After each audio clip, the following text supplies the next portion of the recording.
The Goldwell Open Air Museum began in 1984 with the creation and installation of a major sculpture by Belgian artist Albert Szukalski, titled The Last Supper, a ghostly interpretation of Christ and his disciples sighted against the backdrop of the expansive Amargosa Valley. To make the life-size ghost figures, Szukalski wrapped live models in fabric soaked in wet plaster and posed them as in the painting The Last Supper by Leonardo da Vinci. When the plaster set, the model was slipped out, leaving the rigid shroud that surrounded him. With more refining, Szukalski then coated the figures with fiberglass, making them impervious to weather. See some pictures of this area, it's obvious that this area is really the area for a thing like that, It's well, if you can listen now, it's so darn quiet and so peaceful. Right. And at the same time, there's been so many things happening here in such an intensity, almost like a Last Supper. Like 10,000 people passed through here at their Last Supper, and maybe never made it. I don't know. It's necessary in order to speak to the model, in what sense he has to pose, right? So this is Simon, right? It's the end of the table. If Christ is there, it's on his left side. So he's surprised, you can see that, He says, hey, what's the matter, This guy, he hears the news from Simon, So he's also surprised. That's why his hand is up. He says, what, Well, I think that I keep my knees open because, the figure's got to crawl out. I have to create an opening like this, right? To get it out. Otherwise, he'll be here for another couple of 100 years.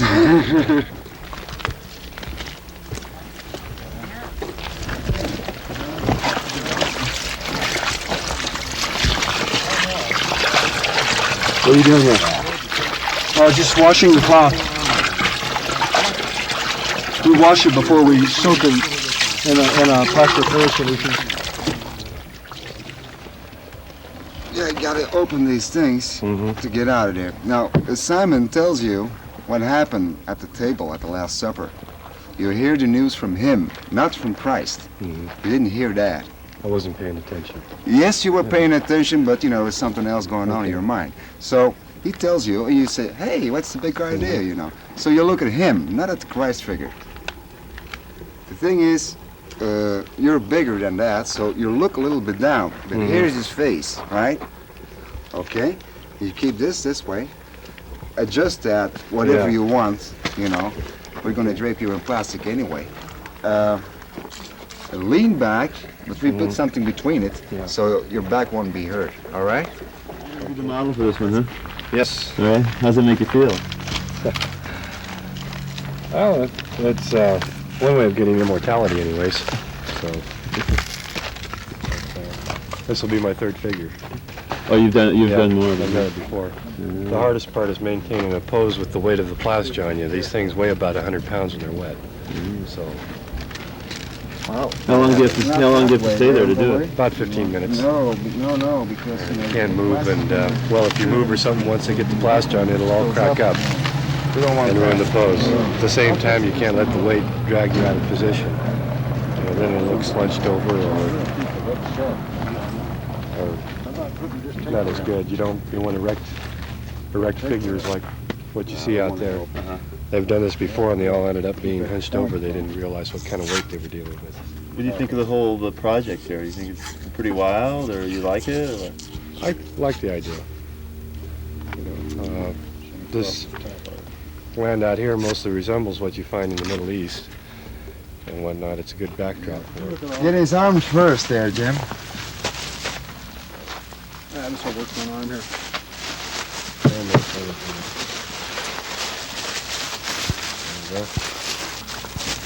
Another one? You can leave your shirt on, right? Yep. Numbers right here. That's all right. Are you sure? Yeah, I could have heard your shirt. No. That's the way it goes. I don't know. In fact, it's actually better. I think this is the one What from about you your before. watch? Look how skinny it is. Yeah, give me the watch. Look, the watch. The keeper of the time. Stick it in.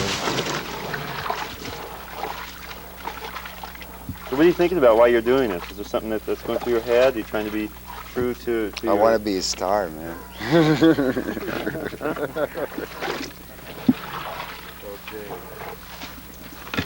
Well, what I'm thinking of is making a good figure. You know, a good aesthetically right, the drapery and everything. You know, it's important. Also, it's a part of the Last Supper. They have a conversation, and I want to get that involved. You know. Sorry, I speak so bad English. Okay, there you go. Good, buddy. All right. Okay. Okay.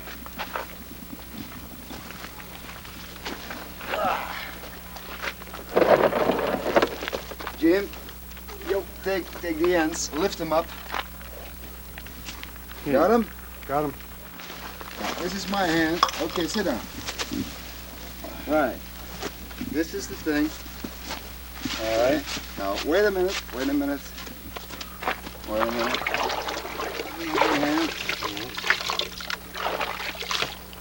Watch him. It's the guy who told you. We're doing it now. Yeah, go ahead. You have time. You have time. You have time. Yeah. See that your hand can get out of here.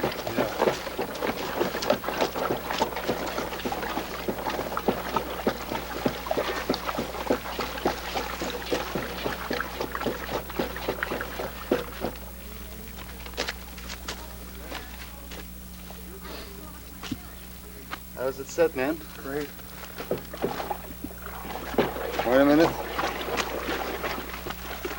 No, just keep your foot where it is.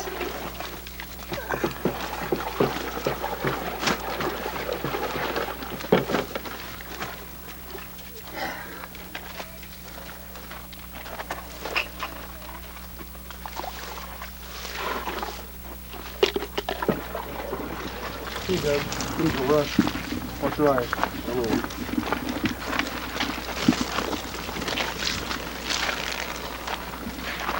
Can you keep it this way, Doug? Yes. All right. Then freeze it.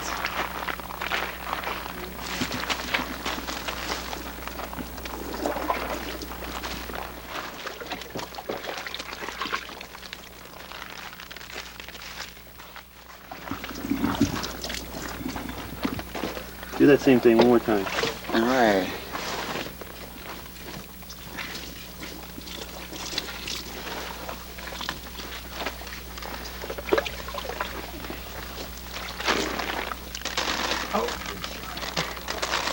I got you.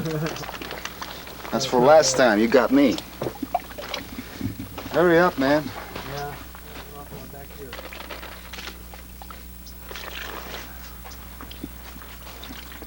I mean the pop there. You know, it's running stick. Get out of that. That's good. Get that out. Yes. There. See, this man knows his business. Fantastic. All right, now get this foot loose. Easy. Got one. All right, Jimbo, give him a hand. Maybe we can cut this thing up first. Yes. So his hands in here. Well, you sweated a little this time, Doug. Yeah, well, they were in the same way. Now, you know, Okay, don't feel any resistance. Yes. We keep you. You can put your foot How about you put your hand on my shoulder? And that way I can help you. and Well, just drop down. I think you'd be better off to just grab my hand and pull so I don't fall backwards in this. Yeah. Because I'm going to have to Slide slide out. Easy. Feel any resistance? Easy does it. Easy does it. All right. Yeah. Yeah. Yep. Where's my bandana? Oh, I'm sorry. Bandana went. And this is the first time that I did something now, after a couple of years, on my own initiative, right here in the United States, that I really enjoy doing what I did, and with a very, very high intensity of doing it. You know, I mean, it's got to be done. I want to do it for the sake of whoever, but I want to do it. And I'm going to do it, and I'm going to get that, and that, and that, and that, and that, and that. You know, And this is the exact place, the beautiful place, the quiet place. Gosh, it was back in 1990, like 92, when I first came to Las Vegas. And I enrolled at, well, I was working full time, but because I'm one of those overachiever people that have to work full time and do something else, I went to UNLV to start taking some foundational art classes because I had hopes of eventually doing a master's degree in art. And so I ended up in In my drawing class, yeah. and he was really good. But I was good Thank you. too. Yeah. Well, yeah, you sat there and reading the book.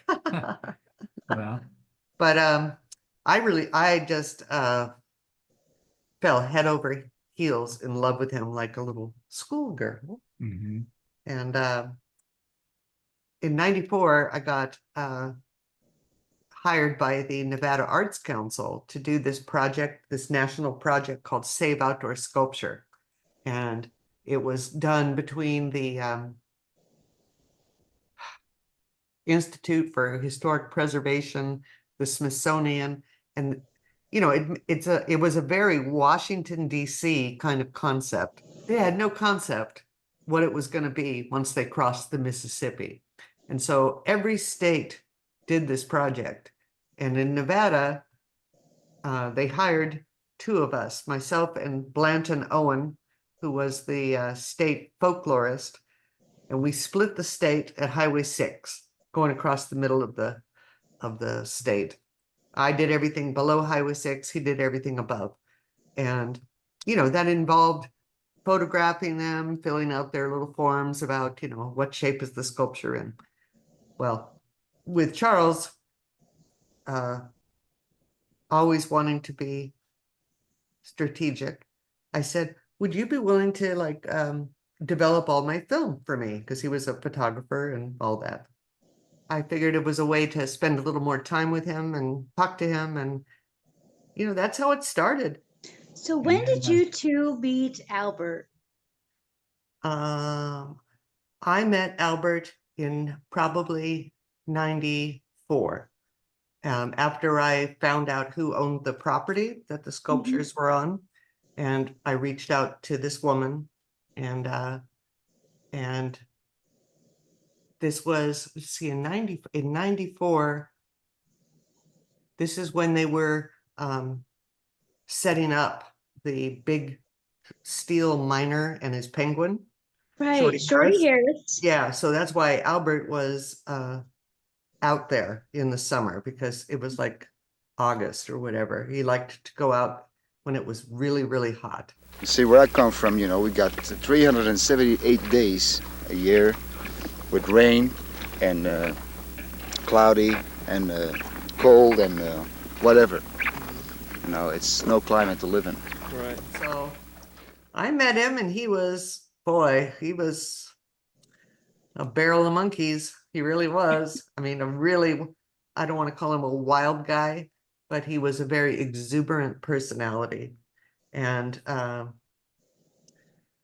think that's when I started roping you in more, because I needed somebody to help me Well, be an Albert Wrangler. yeah. I mean, I remember in 1996, we had a show at the CAC Gallery, which had moved down to a gallery space on Charleston and near Charleston and Las Vegas Boulevard.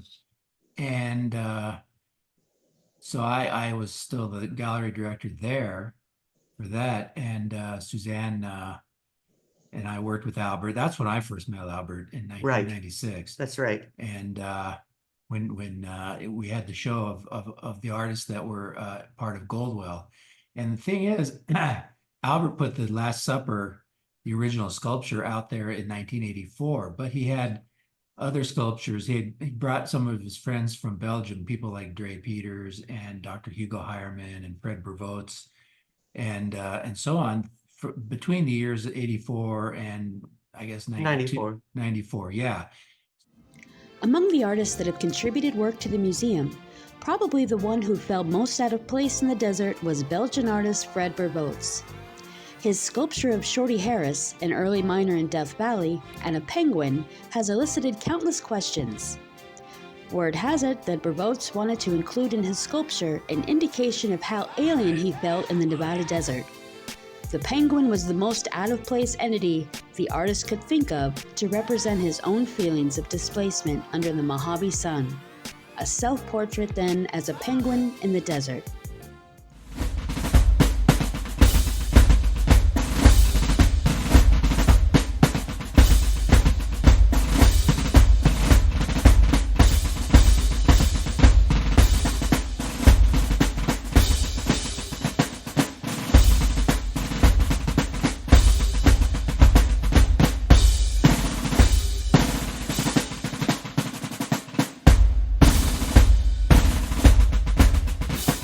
A lot has changed since 94 going forward. I mean, when Albert did it, he always wanted it to just be something that people discovered. He didn't want any signage on the pieces, and we have maintained that because he wanted it to be sort of like, people are surprised, what is this? What a nice, strange little thing. Pretty neat seeing people come out there who don't know it's there. But on top of that, it's the same thing. It's the same excitement when people come out there and they do know it's there. They may have discovered it on the internet, but seeing it on a computer screen and reading about it on a website is still quite a bit different than actually going out there, Yes, taking the time, even if you're driving from Las Vegas, which isn't that far. You still are in the desert. You're not in Las Vegas anymore. You're not sitting at your house. You're not sitting in front of your computer screen, virtually experiencing something. You're actually going out there and experiencing it in reality. And that for the first time, you see it when people, they drive up, even if they know it's there, even if they're going there specifically, the excitement is still there and the thrill and the fun and all that. So, like I said, I would completely agree with Albert on that one. yeah. If places are not identified and preserved, cared for, organization around it, they'll disappear. And I worry about that with Goldwell. I worry about it all the time. Except I'm gonna leave it in Michelle's hands and she's gonna figure it out. Yeah. What led you to Nevada and Las Vegas area before you even became part of the Goldwell family and this legacy? How did you come to be in Nevada? My boyfriend, now fiance, is a chef and he got transferred here. We were in Chicago and the owner that he was working for in Chicago owns the Eiffel Tower restaurant here. And so the restaurant in Chicago indirectly shut down because of COVID. And so he looked for some jobs and had the choice between Las Vegas, Miami, or Dubai. And so we were both kind of like, well, Las Vegas it is. And I was more interested in Las Vegas and Miami because it's easier to travel to and from. I need to be transient because I have friends all over and internationally too. And I think that it was a good choice because it's the art scene has proven to be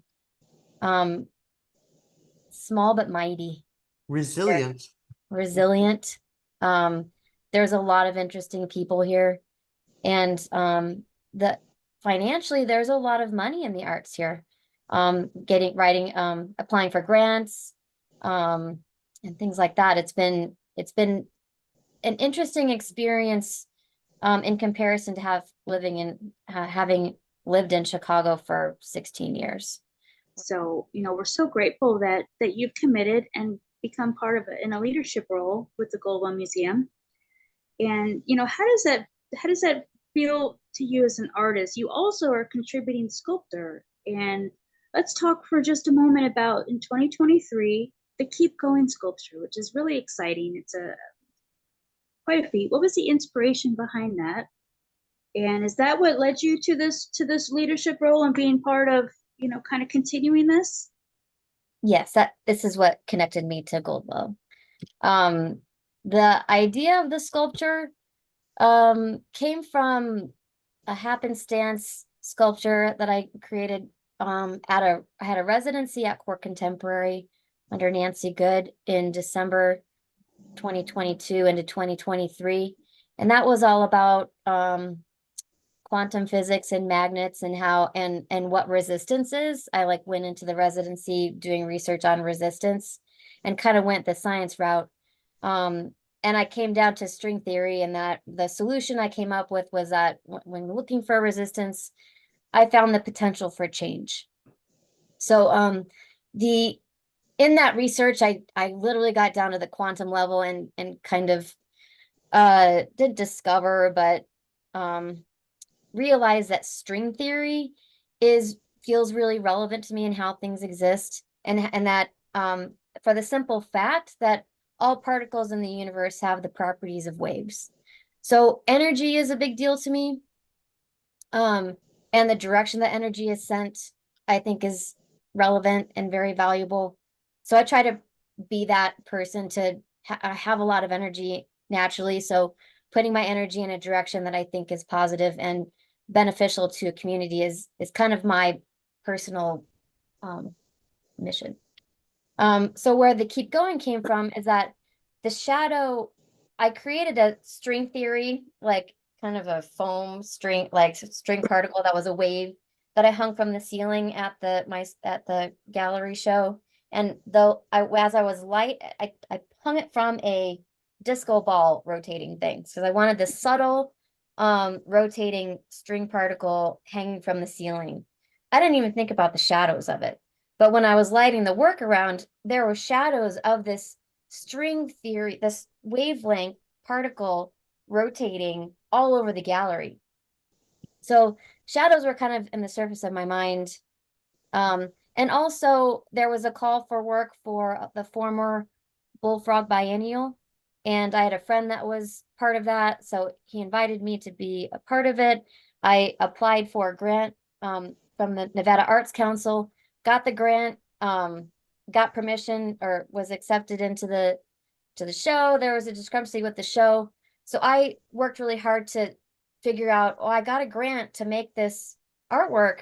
Where am I going to put it? I mean, so that's when I contacted Suzanne. I think I was talking to you. I contacted you through the Instagram, I think. And I asked permission if I could still install the work since I got the grant, and got the thumbs up. So the reason why it's text called Keep Going is because of that, uprooting my life in Chicago. I ran a gallery, I ran an LLC, art curation company. All of that was uprooted because of COVID. So I still had my teaching gig, and when Daniel, my man, asked me to move out here, I was like, okay, well, I'm still my job, so you can go. But it's been difficult to, be so rooted in a big city and then move to what I feel like is a small town, and like starting to meet people and all that good stuff. So Keep Going to me is a reminder that, there are a lot of things in the world that are good to look forward to, so like to keep going is, to me, it was an easy phrase, really. And to do, I've never done a sculpture before that big. So, and in the desert. So I was really considering the placement of it and the fact that the sun is going to be shining on it and that it was going to cast a shadow. So, and then I was thinking about the movement of the sun, and every day, keep going. And so then I was like, oh, that makes sense. It's more about the shadow, because the shadow is moving every day, and the sun and the universe continues to move beyond human beings. So that's kind of where that's coming from. And then naturally I was like, well, if it's more about the shadow, the letters have to be upside down in order the shadow read correctly. So that's why the letters are upside down. I was instantly touched when I saw that piece. Yeah. And I'd like to throw something on that if I could, because please. The thing that really stuck out for me, it's like the last conversation I had with Albert was in January 2000, right before he died. He called me from the hospital, because the woman who owned the land and paid for all of his art exploits called me and said, Albert is really sick. He's in the hospital. What are we going to do with the sculptures? And I said, well, let me talk to Albert. And so he called me, or somebody called me, and he just said, Susan, keep it going. And I thought I heard keep going. And that just made me go, this is meant to be here. And I think it's really special. And, you know, Michelle is, what a gift.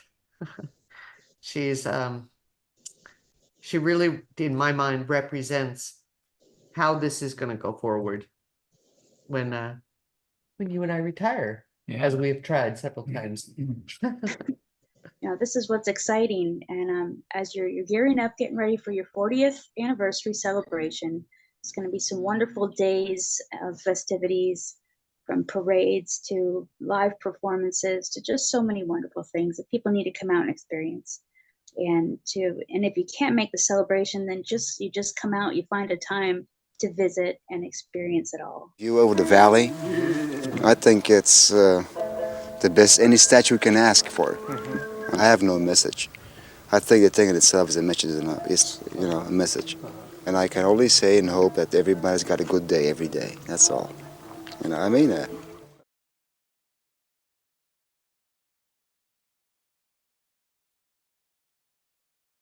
You're invited to the biggest free party in the desert. That's right, we said free. Don't miss Goldwell Open Air Museum's 40th anniversary celebration on Friday, October 18th through Sunday, October 20th.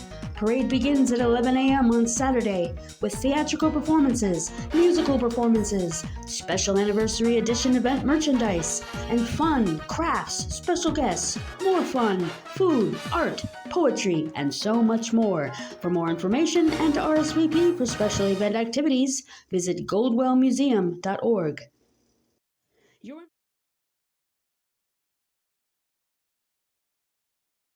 Welcome to the Mental Margarita Show. And let me tell you something. I got just an amazing talent. And for those that don't know, soon will know. Vincent Gargiulo is in the house today. Filmmaker, songwriter. And I mean, I just die, man. I die laughing at all the films that you've made, the videos.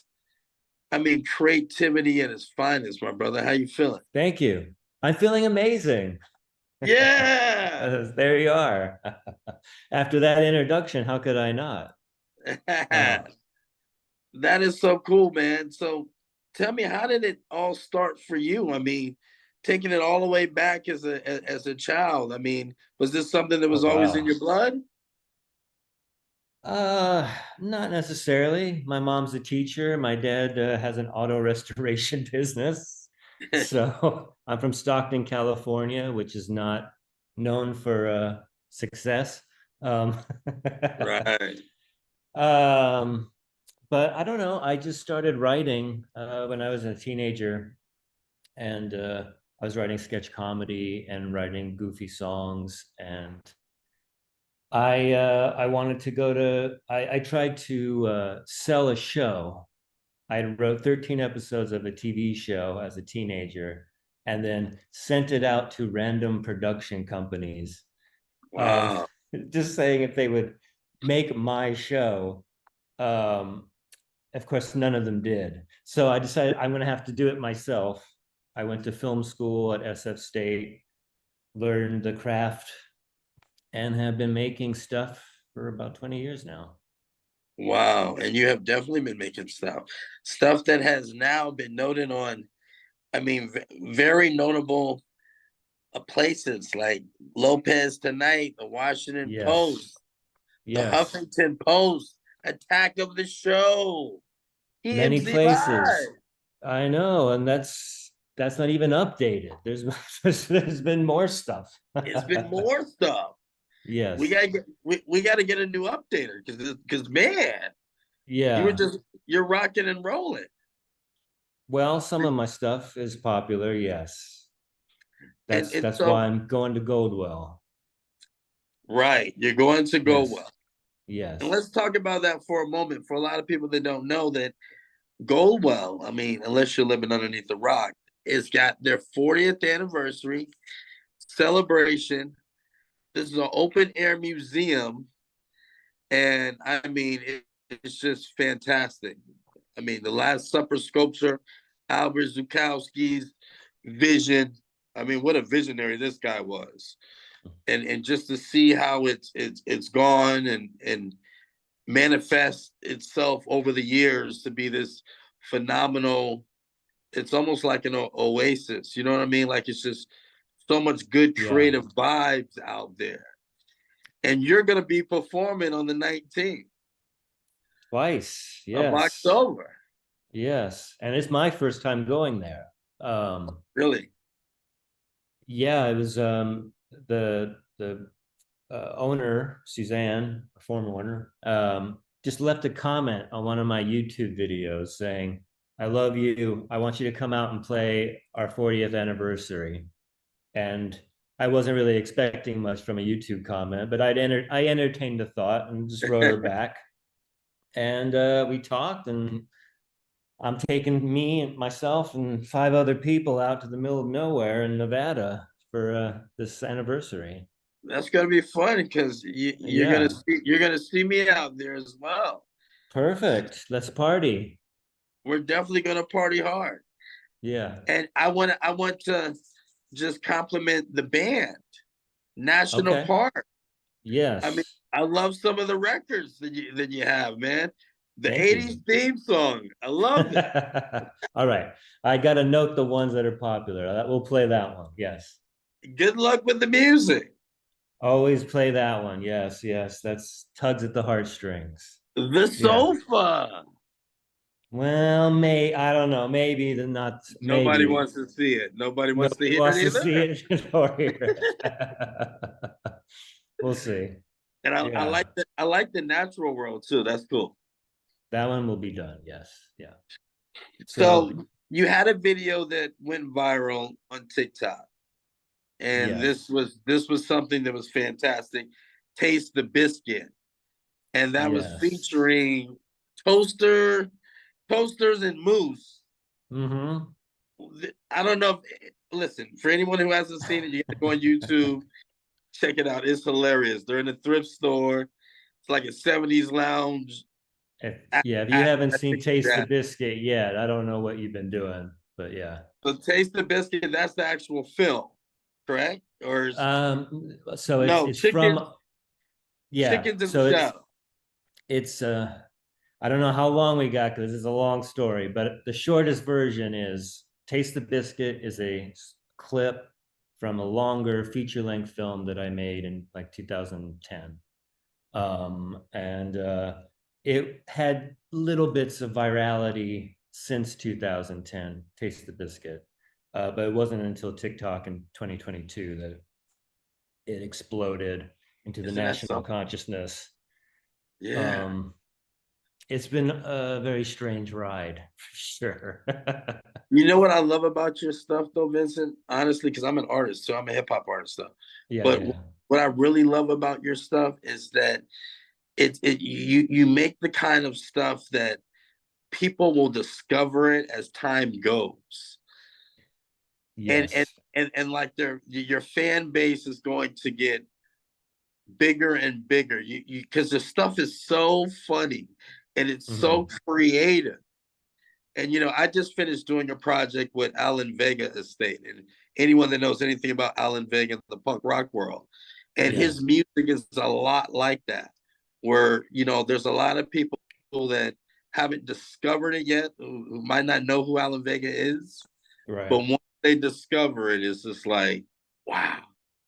And I felt the same with music. Thank you. Yeah, I mean, it's I'm not rich or famous by any means, but people are discovering it, and I think if it's good, then people will find it. That's what I believe. Right. So people will find it. And it's narcissistic of me, but I think most of my stuff's pretty good. So I think people will find it.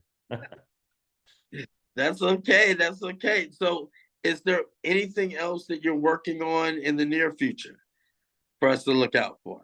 Yeah, so Chickens in the Shadows was my first feature-length film made in 2010, and its success prompted me to make another feature-length film.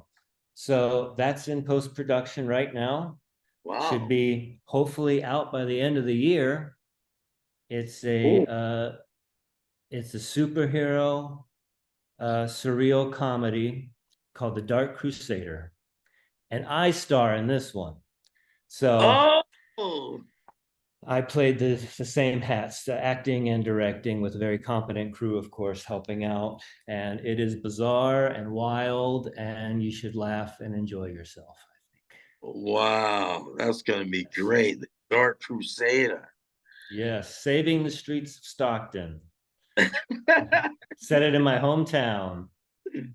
That's the way to go. Yeah. That's fantastic. Just like the project, fantastic that you had. That's another movie, yep. And that was a light and sound experience. Yeah. Tell me a little bit about that for the audience.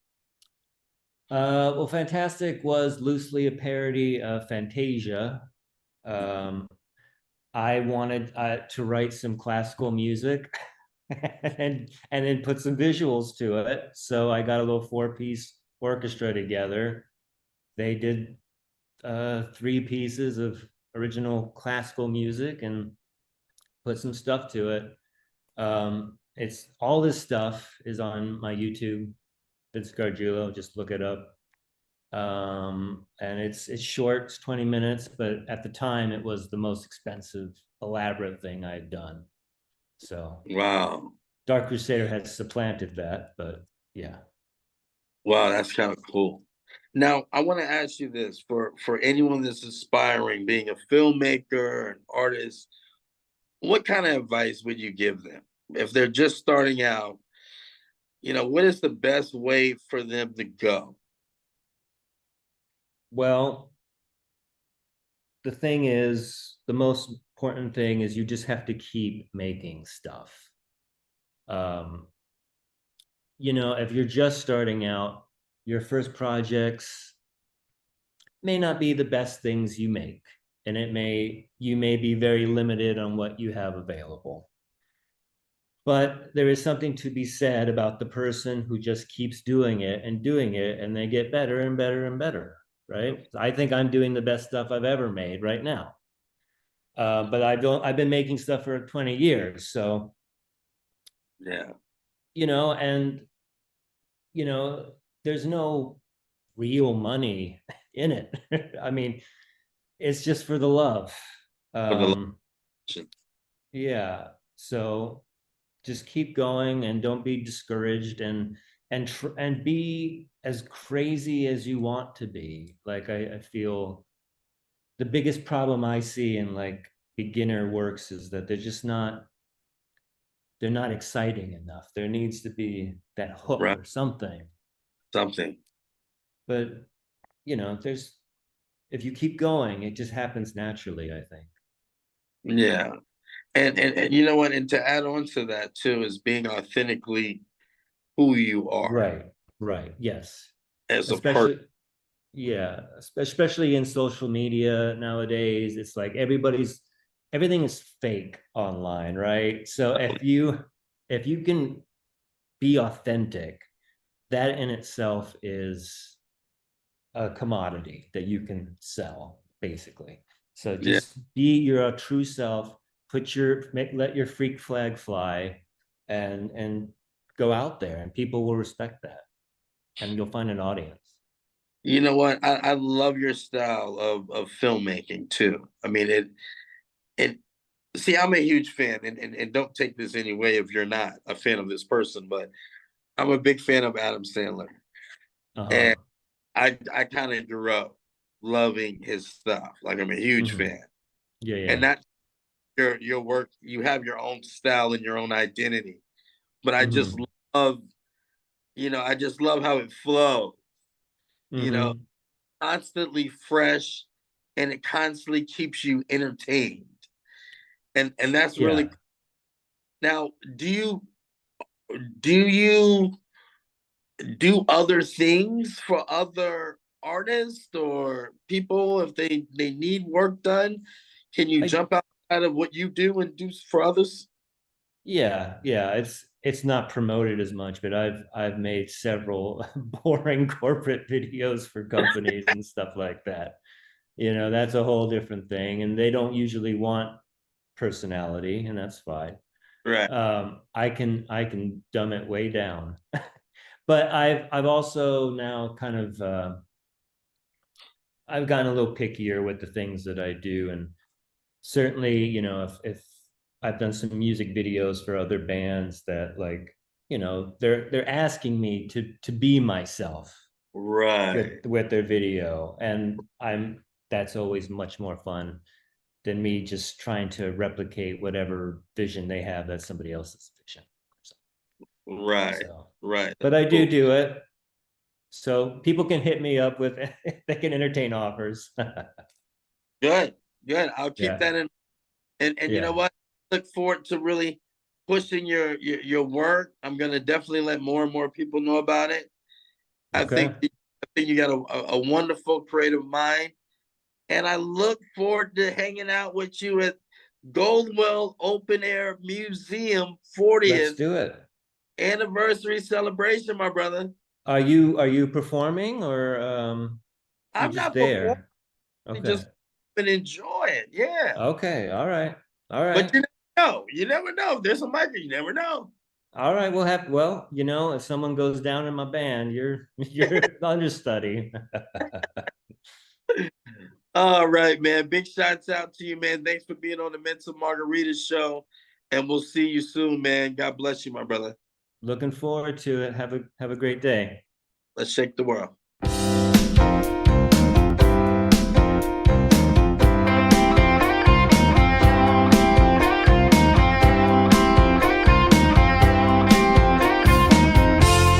had it there in front of me. I could feel it in my hands. It was there for me to grab, and I let it fade away. Sometimes you get a second chance, but you botch it up again. Some things just happen once. Some things don't go as planned. But when everything goes wrong, my 80s theme song comes on.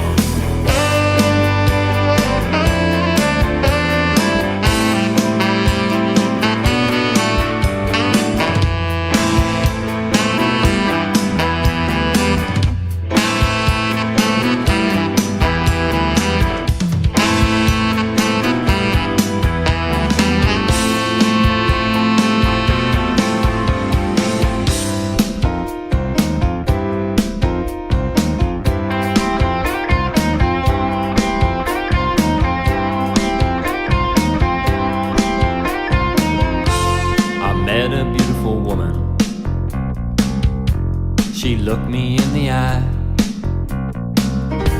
Neither one of us made a move. We had to go our separate ways. We're better off as acquaintances. Let's not call it friends. Let it be circumstance. Friendships always end. But when everything goes wrong, my 80s theme song comes on.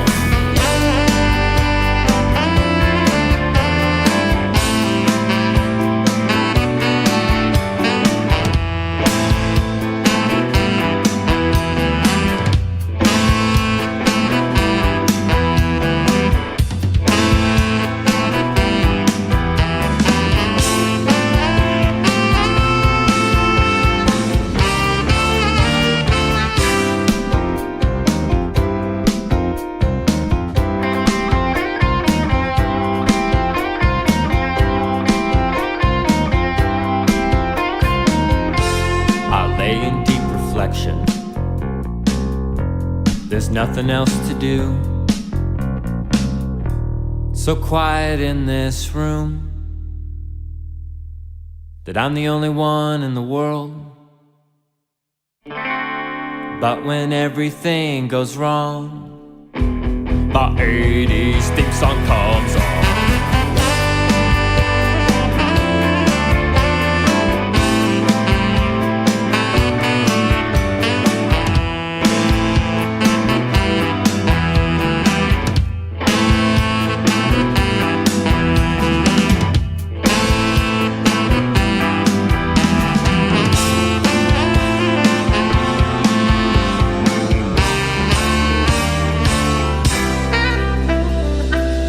Filmed before a live studio audience.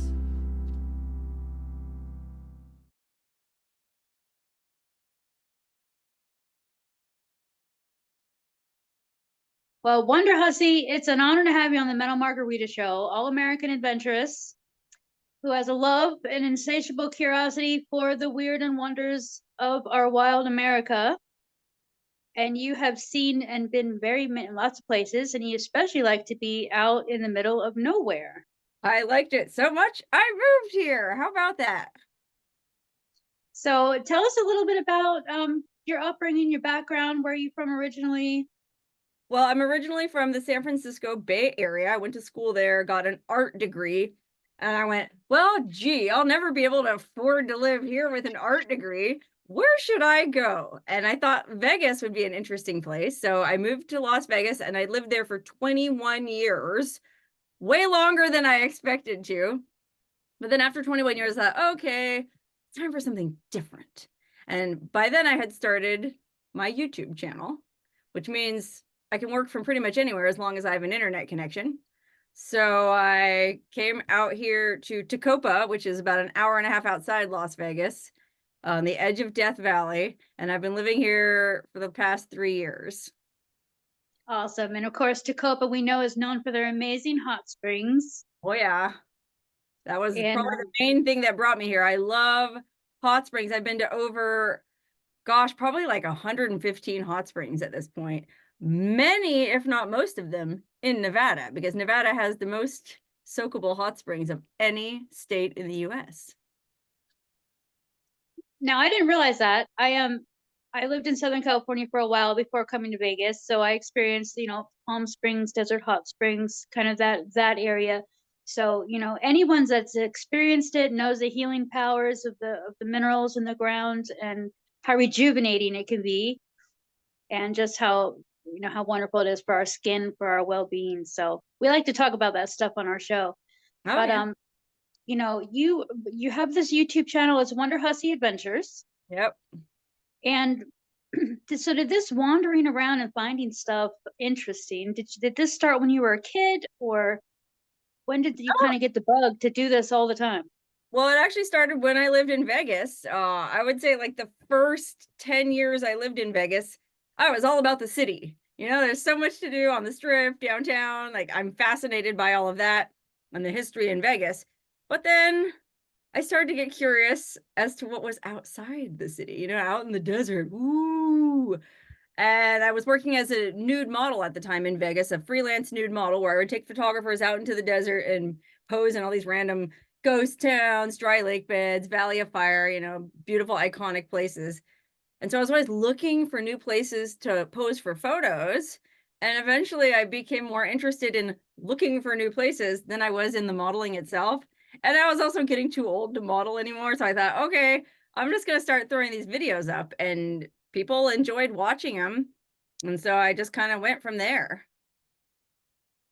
Awesome. Fun. And you know what? Exploring is fun. One of your slogans I saw was, "Not all who wander are lost." Oh, yeah, that's true. So, it is people fun. think my name is Wonderhussy because I wander around, but no, it's Wonderhussy. And I took that name because when I was nude modeling, everybody thought I was a hussy. Okay, I'll be the Wonderhussy. But now I have become the Wonderhussy. And the name you are known by. And, we have some exciting things that are to be discovered in the desert. We are going to be seeing you at an upcoming event. So I want to talk about, we'll talk about some other places you've been, but you and I have this one place in common that we love, and it's the Goldwell Open Air Museum. that's about to celebrate their 40th anniversary, October 18th through the 20th. You're going to be there. You're going to be part of our parade in the middle of nowhere. I can't wait. It's going to be awesome. It's so excited. We're going to have music. We're going to have food. We're going to have crafts. People can learn how to make their own sculptures. So first, let's go back to, because I was 15 years old when I first visited the Goldwell Open Air Museum. Wow. And seeing it as a teen with my grandparents, I flew out to see them. And that's one of the places they took me. And it was a very special memory to have with them. And then as I got older, then I began to appreciate it in a whole different way when you can drive yourself and kind of go get lost out there. Sure. So let's hear your Goldwell story. When did you discover Goldwell Museum and how did that come about? Well, I wasn't as lucky as you to get taken out there as a teenager. I think I probably ended up going to Rhyolite Ghost Town, which is right next to the museum. When I was working as a model, some photographer took me out there. And of course, I love Rhyolite Ghost Town. It's fascinating. Lots of really cool stuff there. But I always like the weird stuff. And I was an art major, so I'm arty.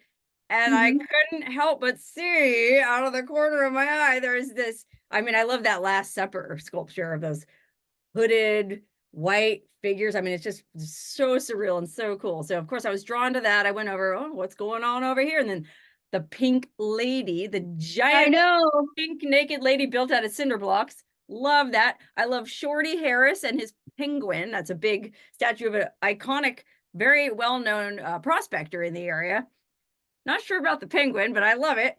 And all the other stuff out there. I just thought it was such a cool place. I've been back several times. I made a video there a long time ago in the early days of my channel, but it wasn't a very good video. So I'm looking forward to going back and doing a piece on this 40th anniversary celebration. Well, we're excited. I can't wait. And, the rest of the story with the penguin deal was that the artist, he felt a little out of place in the desert from being in Europe. And when he came out there, he was thinking, what would be foreign to the desert, more foreign than a penguin? Because it's something you wouldn't find naturally in the desert. So not unless you're at the flamingo. Right. It's true. So that was how the penguin got there. And of course, Shorty Harris has his own wild story and tale, and it's buried right in Death Valley. So that's a fun character of the desert as well. So of all the places you found, do you have a favorite? Like some favorite spots? Because in your channel, because I watched some of your videos, you have a lot of fun exploring, finding spots, and we like to encourage the audience to be active and get out, try new things. And if you're gonna explore, folks, do explore responsibly. Always travel safely, take your sunscreen and your water, and don't end up where you might be stranded without help or have a buddy with you. So practice exploring safely. Please do that. So what's some of your favorite spots that you found? Well, gosh, there's so many spots just within an hour of Las Vegas. In fact, I made a video one time where I started at the intersection of Flamingo and Vegas Boulevard, like right in the middle of the strip. And I go, I can drive for 30 minutes in any direction, north, south, east, west, and be in the middle of nowhere. And so I proved that. So there's all kinds of places you can go. A real easy one is Nelson Ghost Town. If you drive down towards Laughlin, probably only about a 45-minute drive from Vegas. Really cool old ghost town with all kinds of old cars, old gas station, old mining implements, old buildings you can go in. There's even a crashed airplane. People do a lot of photo shoots, wedding photo shoots out there. It's a freaking awesome place. Super easy to get to. The road's paved the whole way, so anybody can do it. That's one of my top recommendations. Where I live, Tacoma Hot Springs is pretty interesting. It's about a 90-minute drive, and it's a beautiful drive. You can stop in the historic town of Shoshone, which is right down the road, and there's a really cool little museum there, and another old gas station with some classic cars and old gas pumps and a bunch of old, interesting, funky old junk. Then you come down the road here to Tacoma. We have hot springs. We got a few restaurants. We've got a really cool craft brewery if you want to have an ice cold beer on a hot day. And all of that is just an hour and a half outside Vegas. And then, of course, if you go north up US 95, there's all kinds of interesting stuff up that way. You go to Goldfield is one of my favorite. It's not really a ghost town because people still live there. I think there's about 300 people living there. At one time, it was the biggest city in Nevada. Okay, back in I think 1910, it was the biggest city in Nevada. They had multiple big buildings, 5-story hotel, big high school, and all those buildings are still there to this day, brick buildings. There's just only 300 people living there now. That's a super fun road trip to take. That one's like 3 hours. And if you just keep going farther and farther out in each direction, there's stuff everywhere. In fact, I always say that the most interesting stuff can be found in the middle of nowhere. And because all those places were somewhere at some time, and we're popping and buzzing. We look at Route 66, Yeah. and it's and that's the fun of, you can use your imagination when you're seeing these. Imagine people walking around and Oh yeah, hustle on the streets and things. And speaking of Goldfield, any experiences in the haunted Goldfield Hotel? To be honest, I haven't had any paranormal experiences myself. I've never toured. You can't stay at the Goldfield Hotel yet, so I've never taken that tour. But I have stayed at the haunted hotel in Tonopah, just a little bit farther up the road. And I stayed there. I didn't experience anything. It's not for lack of trying. People always ask me, "Have you ever seen a ghost or a UFO or Bigfoot?" No, and I have tried. Let me tell you, sister, I have laid in hot springs out in the middle of nowhere at night, looking at the sky, going, "Aliens, please beam me up." So far, they haven't. But that's not to say none of that stuff exists. I'm certainly open to the possibility. All right. Well, it's never too late, and it could happen anytime. There are many things to be seen in the night sky in the desert, and sometimes the closer you go to a military base, you might see those things. Who knows? Mm-hmm. So that's a lot of fun. Now you have a website as well, where people can learn more about it. They can subscribe to your newsletter. They can read your blog. Show us more of your hat, because you can get one of these hats right on your site in your shop. And that's got your little... all kinds of cool hats, shirts, stickers, most kind of thing that you might want. And you can see that on my website too. You even have your own pinup calendar. Oh my gosh, yeah. And as a matter of fact, I'll be going to Goldfield to shoot that this year. There's lots of cool backdrops there. Awesome. So any projects in the works or some destinations maybe for us to keep an eye out for? Oh gosh, well, I'm coming into Vegas because I want to watch the Tropicana implosion, like anytime they implode a hotel, that's a big deal. So that should be interesting. I'm going to go out to the Mojave phone booth dedication. Okay, this was a phone booth in the middle of nowhere in the Mojave Preserve, just this random phone booth that this guy discovered back in the 90s. Like, why is there a phone booth here? And so he called it every day for months until someone finally answered. And this was back in the 90s, before everybody had cell service. So there was a woman out there, a cinder miner, who lived way out in the desert. And that was her only phone, this phone booth. So that was like her personal phone. And it became like this whole iconic thing. People started traveling out to, take calls on this phone booth because the number got out on the internet. Everyone's calling this phone booth day and night. And from all over the world, it was like, it was a phenomenon. Unfortunately, the National Park Service took it out. But I guess they put in a replica phone booth at the visitor center at the Mojave Preserve. And so they're doing a dedication ceremony for that on the 10th. I'm going to go check that out. Fun. That's really fun. And who knows, maybe Doctor Who came through there at some point. Ooh, I mean, my name is Sarah Jane, which was the name of Doctor Who's assistant. So, hey. There could be a connection. Who knows? There could be. Well, we're really super excited about seeing you out of Goldwell, and just lots in store, and we just want everyone to come out and enjoy that. And it's an easy drive. Goldwell is like what, an hour, maybe an hour and a half from Vegas. It's paved the whole way. It's a beautiful drive, and you'll pass through some really interesting stuff along the way. So it's definitely worth coming out for. And Wonderhussy, how do people follow you? What's the best way you'd like people to contact you and keep track of what you're doing?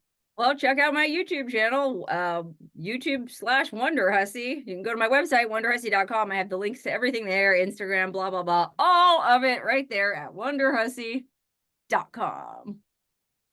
Hey, Wonderhussy here. Wonderhussy here. Wonderhussy here. Yes, it's really me. I'm out in the middle of nowhere. A very, really remote Black Rock Desert, Death Valley, Amboy, California.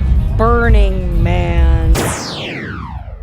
Hi, I'm Wonderhussy. You might remember me from such films as Rocky Mountain House of Horror and Abandoned Dairy Surprise. I'm a model and adventure junkie based in Las Vegas, exploring all the hidden secrets of the desert, from creepy caves and hot springs to roadside curiosities, natural wonders, conspiracy theories, festivals, and abandoned mines.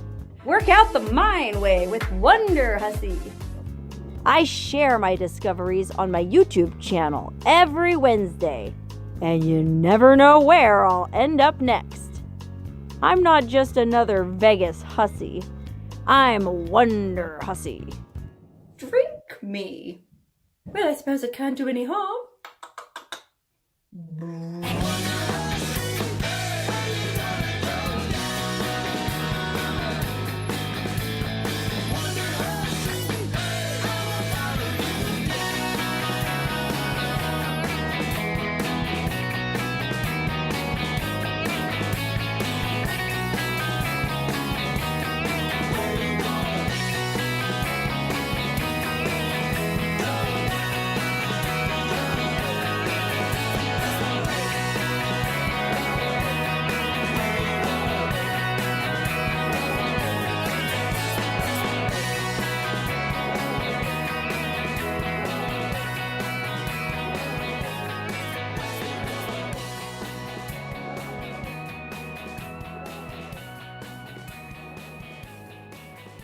Hello, Mojave Desert. What is this? I don't think I'm gonna get any answers.